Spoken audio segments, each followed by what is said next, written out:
வணக்கம் நண்பர்களே. உலகத்துல இருக்கக்கூடிய எந்த ரெண்டு நாடுகள் சண்டை போட்டாலும் இல்ல பிரச்சனை நடந்தாலும் அந்த பிரச்சனை அந்த பிரச்சனை என்ன நடக்குதுன்னு ரொம்ப உத்து கவனிச்சு அவங்களுக்குள்ள கூடி விவாதிச்சு தேவைப்பட்டா மிலிட்ரி ஆக்ஷன் கூட எடுக்கக்கூடிய அளவிற்கு ஒரு மிகப்பெரிய ஒரு பவர்ஃபுல்லான ஒரு அமைப்பு தான் நேட்டோ. இந்த நேட்டோ அமைப்பு பத்தி நீங்க நிறைய இடத்துல கேள்விப்பட்டிருப்பீங்க. உலகத்துல எந்த ரெண்டு நாட்கள்ல பிரச்சனை வந்தாலும் நேட்டோ அமைப்பு நாடுகள் என்ன சொல்றாங்க, அந்த அமைப்பு என்ன சொல்லுது அப்படிங்கிறத ரொம்ப ஒத்து கவனிப்பாங்க. என்ன காரணம்னா, இந்த world one of the most பவர்ஃபுல்லான ஒரு அமைப்பு இது. உலகத்திலேயே மோஸ்ட் பவர்ஃபுல்லான ஒரு அமைப்பு. இந்த அமைப்பு நினைச்சா ராணுவ மிலிட்ரி ஆக்ஷன் கூட எடுக்க முடியும். இந்த அமைப்புக்குன்னு தனியா ராணுவம் கூட இருக்குது. அப்படிப்பட்ட ஒரு மோஸ்ட் பவர்ஃபுல்லான ஒரு அமைப்பை பத்தி தான் இந்த வீடியோல.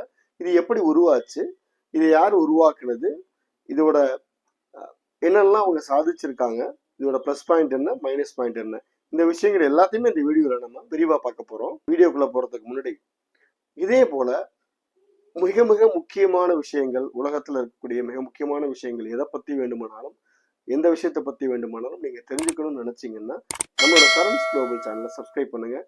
வாங்க வீடியோக்குள்ளே போகலாம்.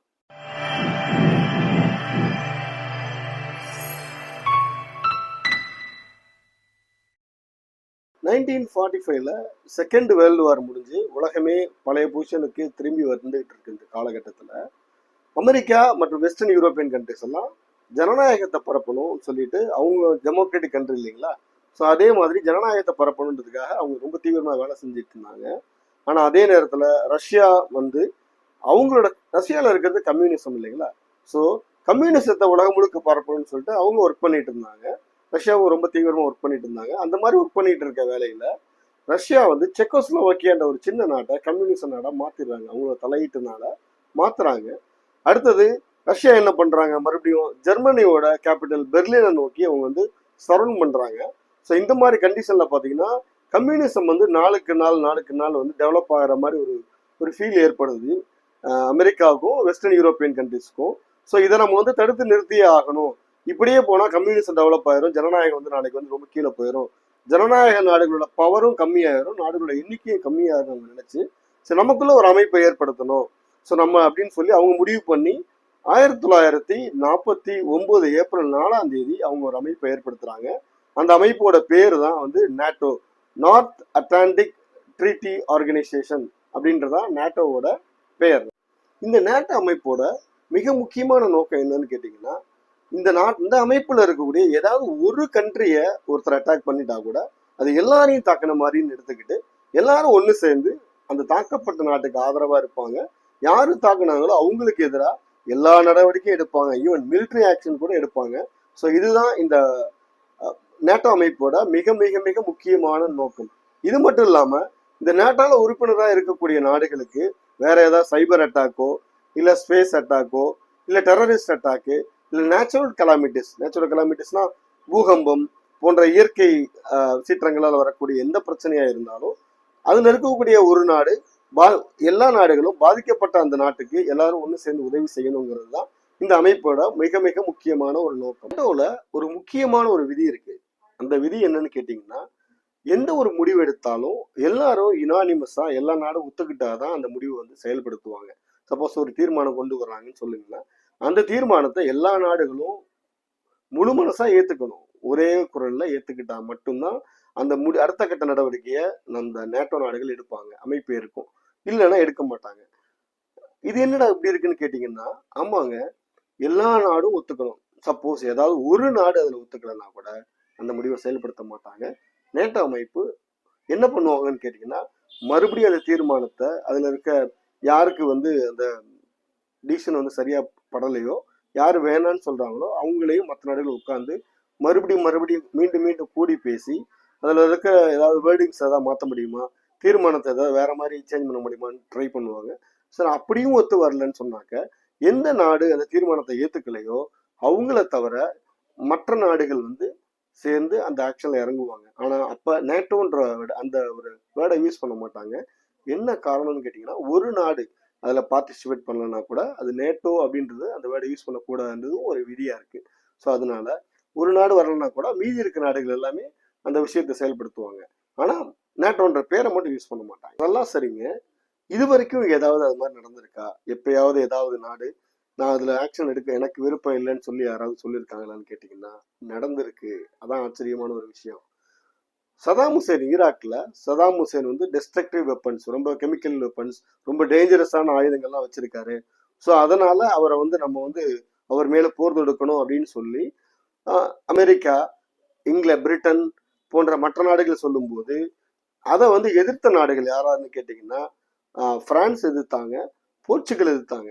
ஸோ இதுல எங்களுக்கு உடன்பாடு இல்லை, நம்ம வந்து போதுமான எவிடன்ஸ் இல்லாம நம்ம வந்து ஈராக் மேல வந்து சண்டை போடக்கூடாது அப்படின்னு அவங்க ஆப்போஸ் பண்ணதுனால யுனானிமஸா அவங்களால முடிவெடுக்க முடியல நேட்டோ அமைப்பால. ஸோ தட் அதனால அந்த நாடுகள் தவிர மீதி நாடுகள் வந்து சதாம் ஹுசேன் கூட சண்டை போட்டாங்க, ஈராக் கூட சண்டை போட்டாங்க. ஆனா நேட்டோன்ற பேரை அவங்க எங்கேயுமே வந்து பயன்படுத்தலை. இது ஒரு பெரிய உதாரணம். அதே மாதிரி ரெண்டு மூணு உதாரணங்கள் கூட இருக்குது. ஸோ எப்பவுமே நேட்டோ அமைப்பு இருந்தாலும் அந்த அமைப்புலையும் எல்லாரும் ஒரே நேரத்துல சொல்ற கருத்தை, ஒரு நாடு சொல்ற கருத்தை எல்லாரும் ஒத்துக்குவாங்கன்னு சொல்லவே முடியாது.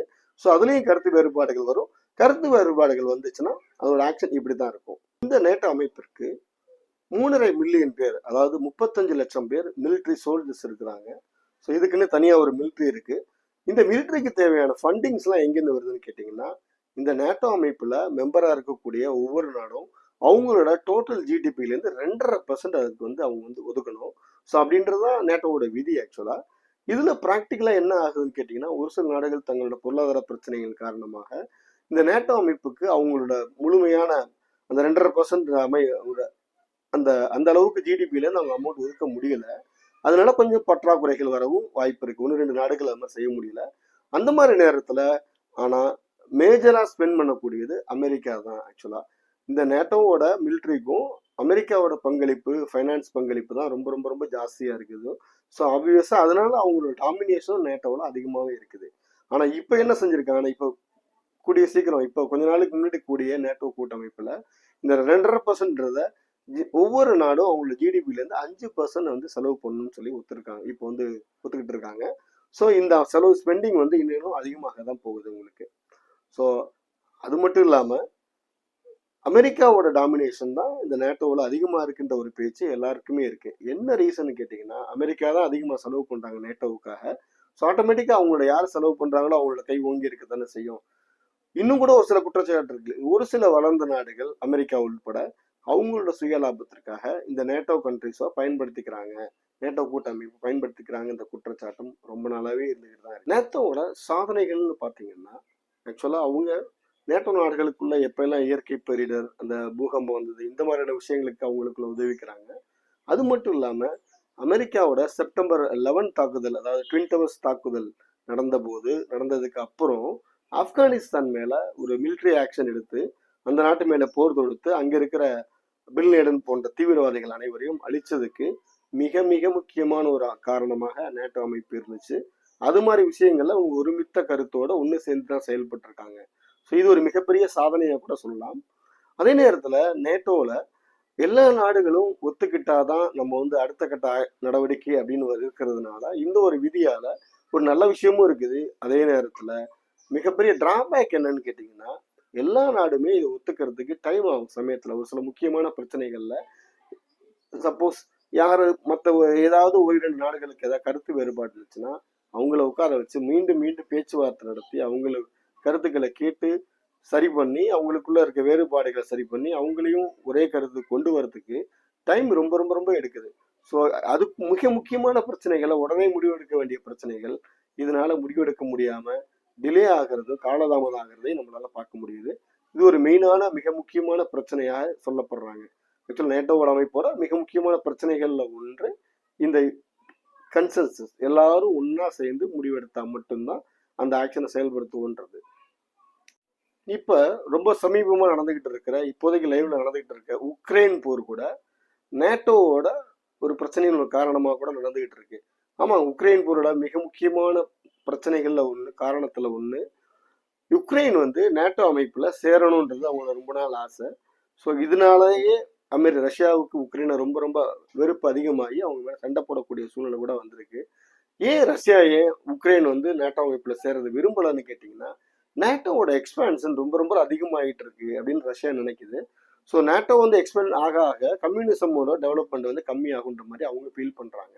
இன்னொன்று, வெஸ்டர்ன் யூரோப்பியன் சைடு நேட்டோவோட சேர்ந்து இருக்கிற அந்த நாடுகள் எண்ணிக்கை அதிகமாக அதுவும் ரஷ்யா பக்கத்துல இருக்கக்கூடிய உக்ரைன் வந்து நேட்டோவில் சேர்ந்தாங்கன்னா நாளைக்கு அமெரிக்கா என்ன பண்ணுவாங்க, உக்ரைன்ல வந்து அவங்களோட வார் பேஸ் அமைக்க கூட சான்ஸ் இருக்கு. ஸோ இது எல்லாமே ரஷ்யாவோட செக்யூரிட்டிக்கு பெரிய த்ரெட்டா இருக்கும்.